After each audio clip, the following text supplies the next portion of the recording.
नमस्कार बहिणीनो, माझ्याकडून तुम्हाला नागपंचमीच्या ऍडव्हान्स मध्ये शुभेच्छा. आता उद्या पंचमी आहे, पण तुम्ही म्हणताल आजच कशी द्यायला लागली, तर आज भावाचा उपास आहे. भारी वाटतं व पंचमीचा सण म्हणलं की बायकांची नुसती धावपळ, नटायचं यायलाच असतं किंवा. आणि कसं असतं बायकांचा सण आहे, बांगड्या घालायच्या, मेहंदी काढायची, मग पालिश लावायची. ताईला तर आमच्या लय याडाय व. हो का, मेहंदी काढली या, दाखव ग ताई आपले. हो का, मेहंदी काढली तिला रात्री मस्त पैकी. आता नख पालिश लावली या. मला म्हणते मम्मी मला नख पालिश लाव घे. लावते की म्हणलं. भावाचा उपास आहे व आज.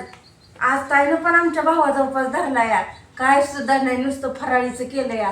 मी पण म्हणजे हे नको म्हणत होतं, पण मी म्हणलं असू द्या, भावाचा उपास आहे, मोडता येत नसतो म्हणून आज मी भावाचा उपास केला या.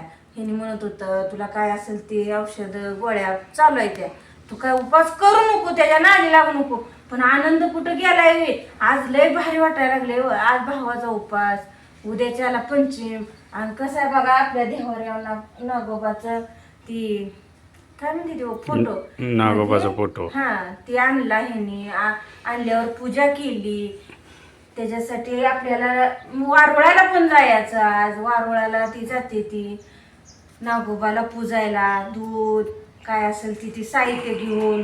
लाह्या असते त्या, आज लाह्याचं तर लय मान. लाह्या कसं असतं माहित आहे का, ती ज्वारीच्या लाह्या असते त्या, ती घेऊन जावं लागतं वारुळाला. वारुळाला गेलं की मग तिथं पूजा करून येऊन मग फराळ ती करायची असते. वारुळ हाय बरं का जवळच, ताईचं होतं या, ताईमुळे थांबली या.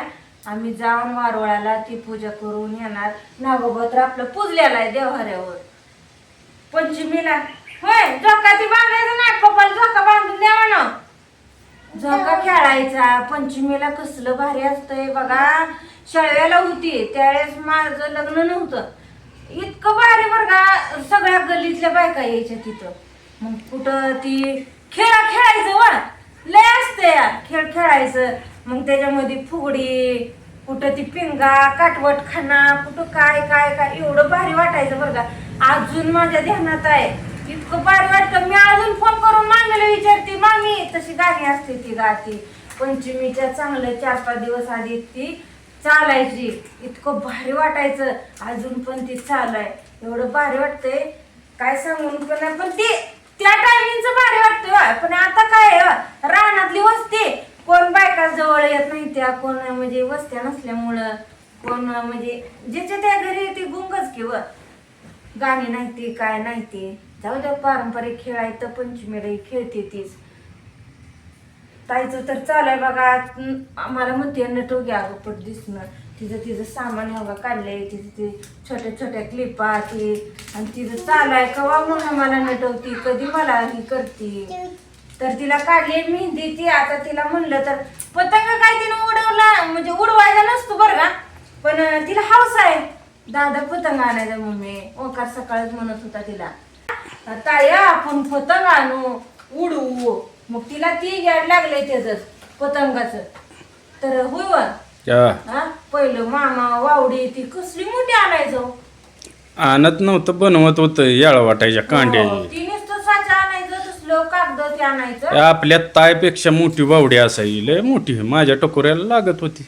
होय, ती मी एकदा मामाचं बघितलं होतं बरं का, जुनी माणसं व. आणि एकदा वावडी प्रत्येक सणाला एक दिवस असा सण जात नाही की जेणेकरून मला ध्यान होत नाही.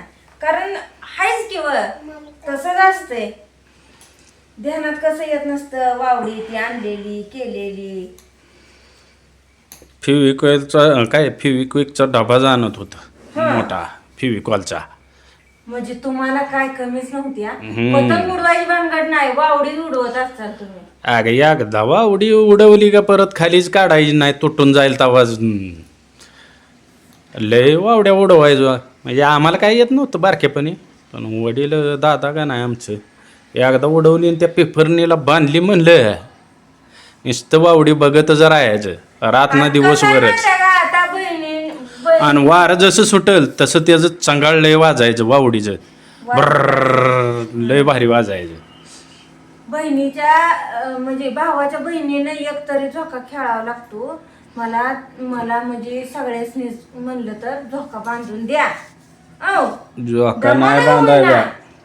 अहो तुम्ही तसं म्हणत जाऊ नका. आता झाडच नाही ती झोका कुठं बांधून द्या, सगळे बांधायची झाडं काढून टाकली ती. कुठं तर असेल वस्तीला, मग मी ताईला घेऊन जाईन आणि तेवढा खेळून येईल. पण आज नाही, उद्या जाईन वाटलंच तर.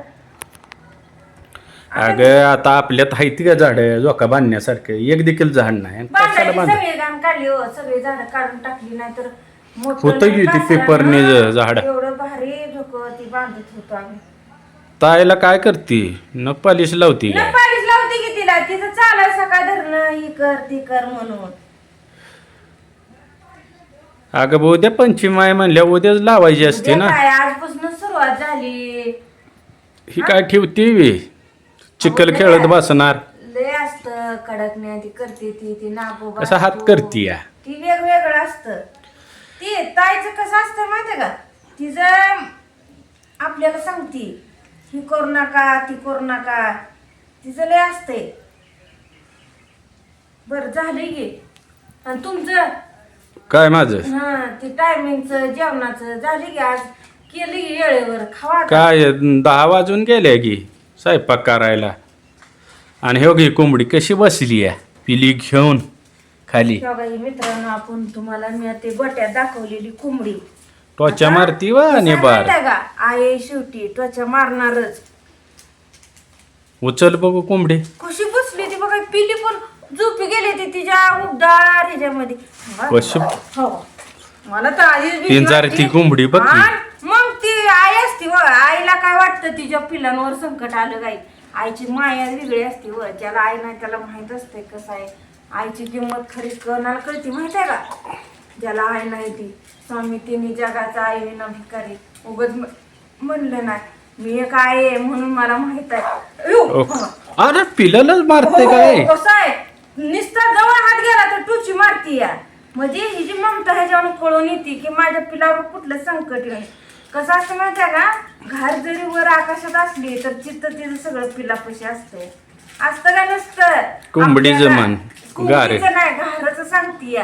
घार पिली नेलं. असती वर पण तिचं चित्त सगळं खाली पिलांपाशी असतं. कधी झप घेऊन त्यांच्यापाशी येईल सांगता येत नाही, पण स्वतःच्या लेकरावर कधीच संकट येऊ देत नाही. म्हणजे आईचं महत्व यातनं कळतंय व आपल्याला. तुम्हाला पण तुमच्या आईची आठवण येते, पण तुम्हाला जसं प्रेम भेटलंय तसं सुद्धा आम्हाला भेटलं नाही माहिती का. पण एक कमी पूर्ण काढायला माझ्याजवळ माझी माणसं होती. ज्यावेळेस मला माझ्या मामानं अण्णानं जी प्रेम दिलं आईचं ती सगळं त्यात भरून निघलं, म्हणून कुठंतरी मला आईची थोडी उणीव कमी भासती. ही ताई तर कुठं पण जाऊ द्या, शाळेसाठी पाठवली होती, पण मला तिथं ती रडायला लागली, मला दम निघत नव्हता, म्हणून मी तिला अक्षरशः हिकडं मला सुद्धा घाम फुटाय, मी रडायचे. मग ह्यानी मला घेऊन जाऊन तिला आणलं. ही लाड म्हणत नाही मी, शाळा तिची चालू आहे. हे लाडच म्हणायचा असतो. लाड नसतो शाळा. लेकराचं भविष्य चांगलं झालं असतं. पाटी पेन्सिल आणि तुम्ही नाही म्हणणार का, तिला तुम्ही जसं तिला लिहून देईल सेम तसं तिनं काढून दाखवते. तुम्हाला आजच्या ब्लॉग मध्ये नाही तर पुढल्या ब्लॉग मध्ये मी नक्की दाखवेन की तिनं ABCD काढलेली, जी काय असेल ती 1 2 काढती, 1 2 काढती, सगळं काढती बरं का. तशी हुशार आहे. मग ती सांगायचं एकच आहे की खरंच आईचं लय महत्व. स्वामी किती पण प्रॉपर्टी इस्टेट असू द्यावं, स्वामी तिन्ही जगाचा आई विना भिकार, उगच म्हणले वे. हो का नाही उचलू देतो राहू दे टोची मारल. तुझी मारेल बाबा नो, मला भीती वाटते.